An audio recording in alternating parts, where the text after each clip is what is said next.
Hello students, continuation of previous video. Now sum number 12. To dig a well of x decimeter deep, one part of the total expenses varies directly with x and other part varies directly with x square. If the expenses of digging wells of 100 decimeter and 200 decimeter depths are rupees 5,000 and rupees 12,000, then calculate the expense of digging a well of 250 decimeter depth. Clear? Here total expense. Okay, there are two parts of total expense. Clear? Number 12. Here we are considering let the total expense be E. Let total expense be E, and it is sum of two parts. There are two parts. E is E1 plus E2. Clear? And one part varies directly with it. So from here we are writing E1 varies directly with x and other part varies directly with x square.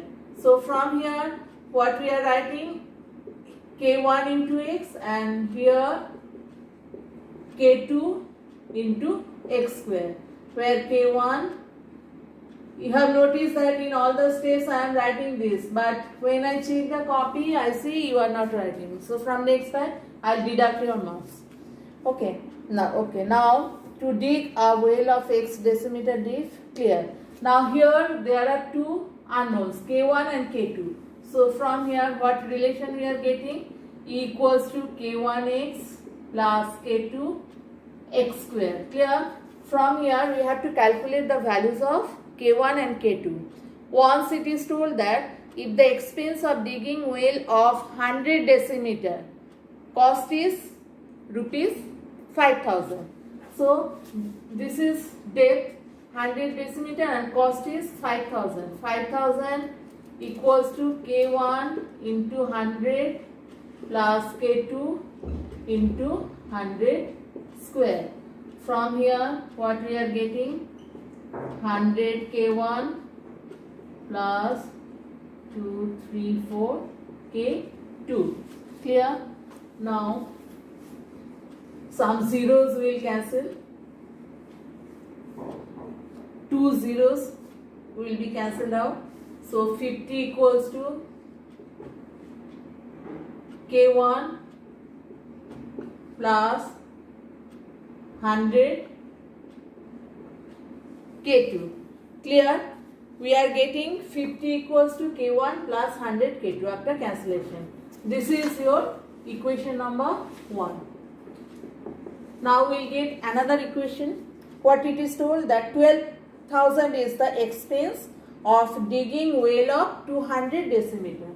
So here cost 12,000 and what is the depth? 200 decimeter. So k1 into 200 plus k2 into 200 square, or 12,000 equals to 200 k1 plus 1, 2, 3, 4 k2. Now from here we will cancel. How much we can take common? 200. Clear? 200 we will take common. So we are getting 60. After cancellation here we are getting 60. 60 equals to k1 plus 200 we have taken, so there we are getting 200. Clear? After cancellation 200 take common, so there will be 200 k2. This is my equation number 2. Now I will apply elimination method to solve k1 k2. So first I am writing second equation, already is written there. Now I am writing first equation, 50 equals to k1 plus 100 k2. This is your first equation. Now after subtraction, k1 will be cancelled out. So 200 minus 100 means 100 K2 equals to 60 minus 10. That means K2 we are getting 1 by 10. Clear? Value of K2 is 1 by 10. Now we will put this value here. So 50 equals to K1 plus 100 into K2 is 1 by 10. Cancel. So K1 is coming. 50 minus 10 means 40. So my K1 is 40 and my K2 is 1 by 10. Clear? So from here my equation is becoming now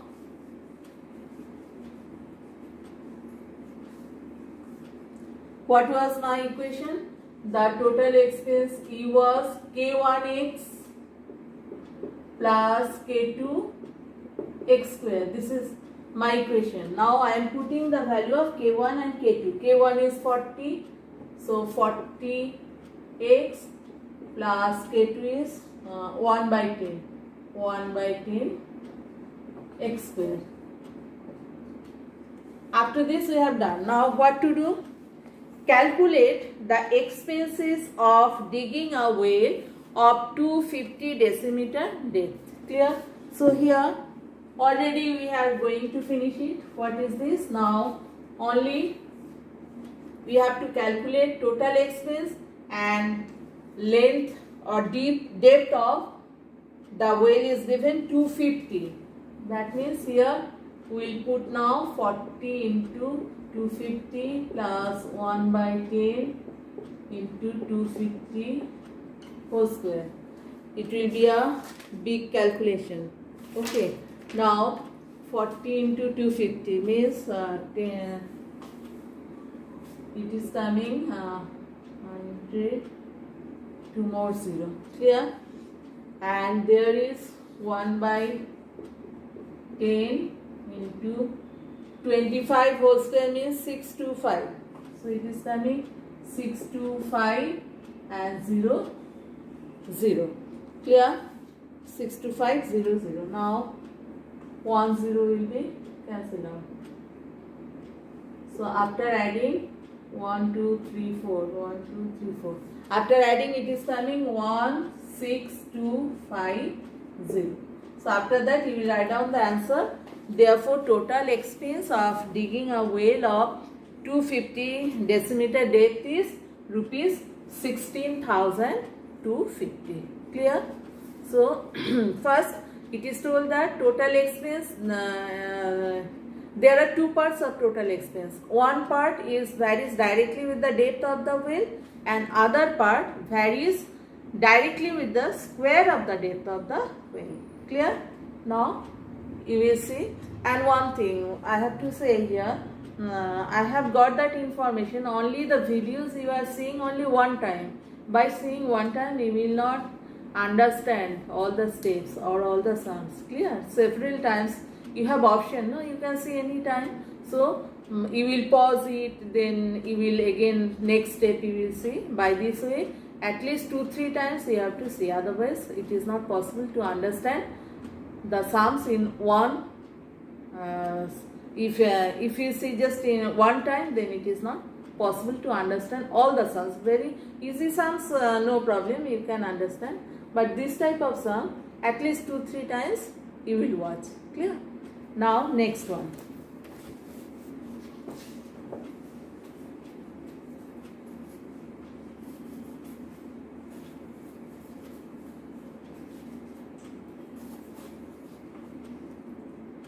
And number 14, no, number 13. Number 13, volume of a cylinder is in joint variation with the square of the length of radius of base and its height. So there are 3 variables. One is volume, second one is radius, and third one is height. Clear? So here also we will consider, let V be the volume, R be the radius, and H be the height of cylinder. Let V be the volume, R be the radius, and H be the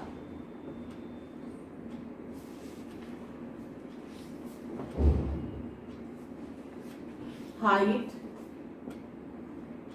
of cylinder.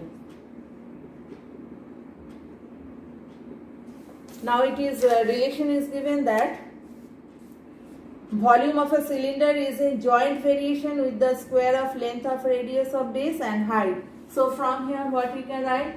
V joint variation means together we will write V varies as R square H. Clear? Now from here what we will write? V equals to K into R square H. And it is told that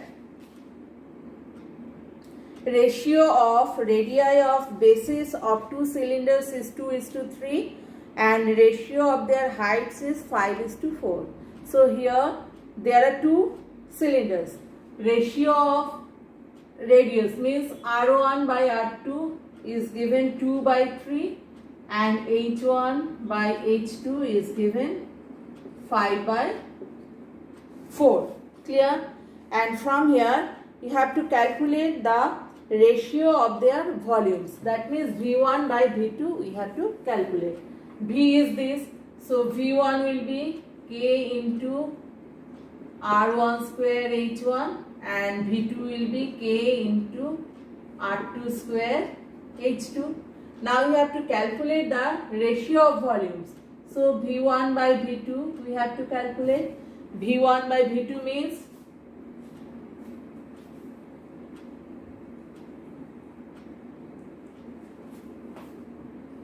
K R1 square H1 and this is K R2 square H2. After this I am doing it. K will be cancelled out.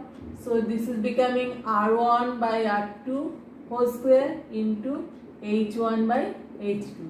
And previously I have just dropped it. R1 by R2 is given 2:3 means 2/3. That is 2/3 whole square and H1 by H2 given 5/4. 5/4.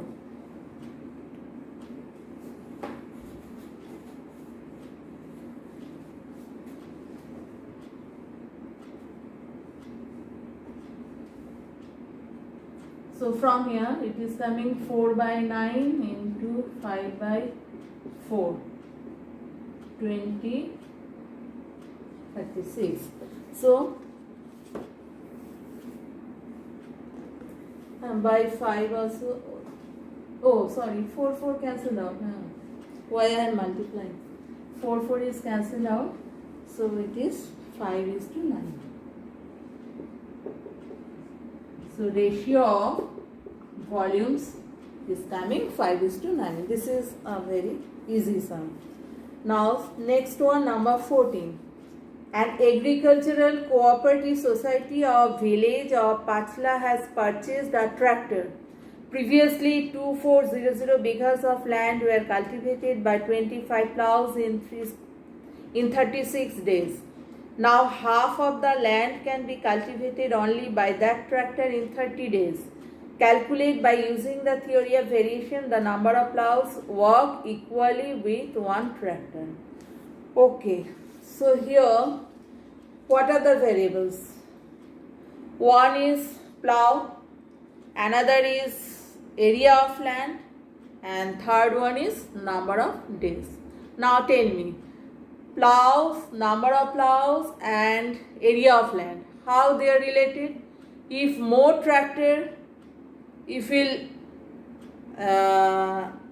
more tractor if we'll use to cultivate any land, then more area of land can be cultivated, more tractors can or more plows can cultivate more areas of land, so they are directly related. And if more tractors or plows are used, then automatically number of days will decrease. Clear? Then number of tractors or number of plows and number of days, they are inversely related. Clear? So from here what we are getting? Number of plows is directly related with areas of land, more tractor can cultivate more bighas of land, and number of plows is inversely related to number of days. More tractors means less number of days will be required. Then by joint variation, what we can write? P varies as B by C. Clear? Or B by D. Here we are considering next one.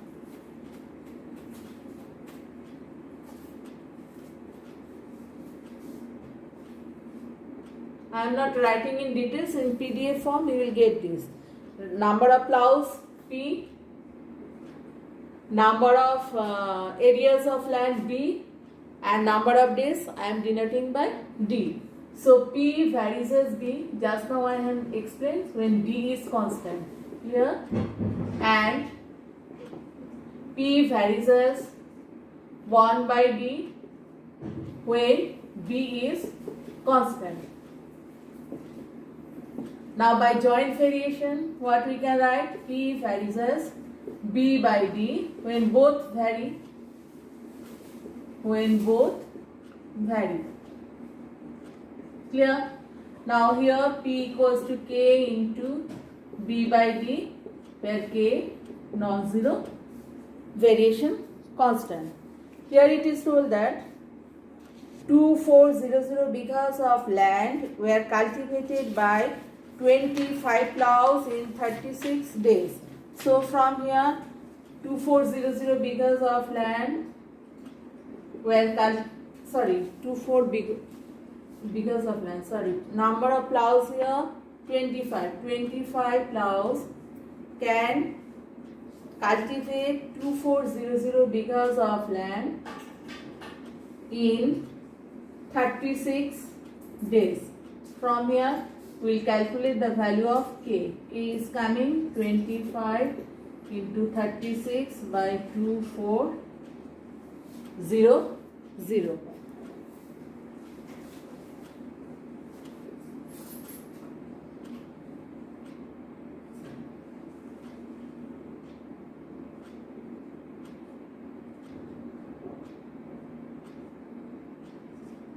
So K is coming 3 by 8. Value of K 3 by 8. Now our equation is becoming P equals to 3 by 8 into B by D. Now our second part. If half of the land, that means B will be 2400 by 2, 1200. Half of the land can be cultivated only by that tractor in 30 days. Then calculate the number of plows. So here what to calculate? P you have to calculate, and what is told that area of land is half. Initially it was 2400. So half means 1200. And number of days told 30.